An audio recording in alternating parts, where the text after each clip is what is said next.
Assalamualaikum warahmatullahi wabarakatuh. Kami dari kelompok 4 beranggotakan 5 orang dan saya sendiri Rusna Winarni dan rekan-rekan saya Isania, Elsa Sahrani, Asyiful Muminin, dan saya yang terakhir Sastri Mahesa. Kami akan menjawab pertanyaan nomor 4 mata kuliah Islam dan Budaya Luwu. Adapun pertanyaannya yaitu, jika salah satu narasi asal-usul direinterpretasi dengan lensa kontemporer atau gender lingkungan diaspora, bagaimana identitas Luwu dan penempatan peran kerajaan Luwu? Apakah perlu ditulis ulang tanpa menghapus warisan budaya? Berikan contoh konkret dan kriteria keseimbangan pelestarian.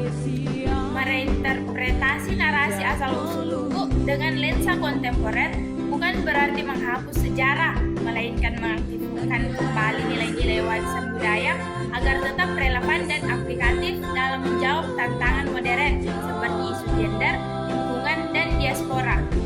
Identitas Luwu perlu ditulis ulang sebagai identitas yang dinamis dan berbasis nilai universal, bukan hanya berbasis teritori atau silsilah. Narasi leluhur seperti epos Ilagaligo harus dilihat sebagai sumber utama bagi etika kontemporer. Misalnya, peran tokoh perempuan kuat seperti Wecudai dan datuk perempuan atau pemimpin wanita dalam sejarah Luwu digunakan untuk menegaskan bahwa kepemimpinan inklusif gender adalah tradisi Luwu yang sejak dulu ada dan harus terus didorong dalam politik dan adat modern.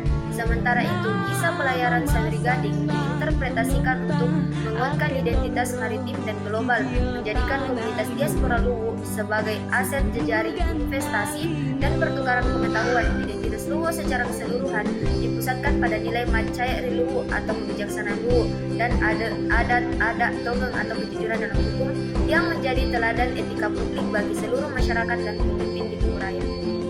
Penempatan peran kerajaan Luwu sendiri harus bertransformasi secara fundamental dari otoritas politik menjadi otoritas moral dan kultural tertinggi.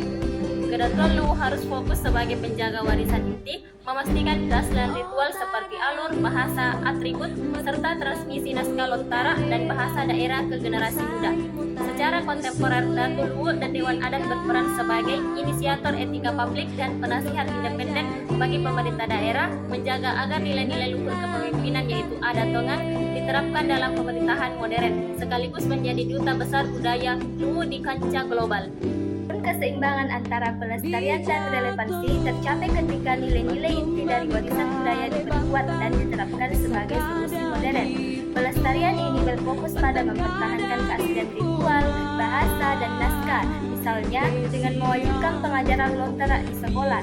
Sementara itu, relevansi berfokus pada aplikasi nilai luhur tersebut untuk mengatasi masalah masa kini. Contohnya, tradisi menghormati alam yang diwariskan dari nenek moyang, misalnya dari konsep Dewata Sewae, dihidupkan sebagai panduan moral dalam pengelolaan sumber daya alam seperti tambang, menegaskan Luwu sebagai penjaga harta pusaka lingkungan. Dengan demikian, ritual adat seperti mandre sapera atau makan bersama tetap dilaksanakan sebagai tata cara lama atau pelestarian, tetapi maknanya diangkat sebagai simbol solidaritas, inklusivitas sosial dan ketahanan pangan dalam konteks ekonomi modern atau relevansi. Nah, interpretasi kontemporer ini memastikan bahwa warisan budaya tidak menjadi fosil sejarah, melainkan fondasi nilai yang hidup dan aplikatif bagi masa depan Luwu. Sekian dan terima kasih. Wassalamualaikum warahmatullahi wabarakatuh.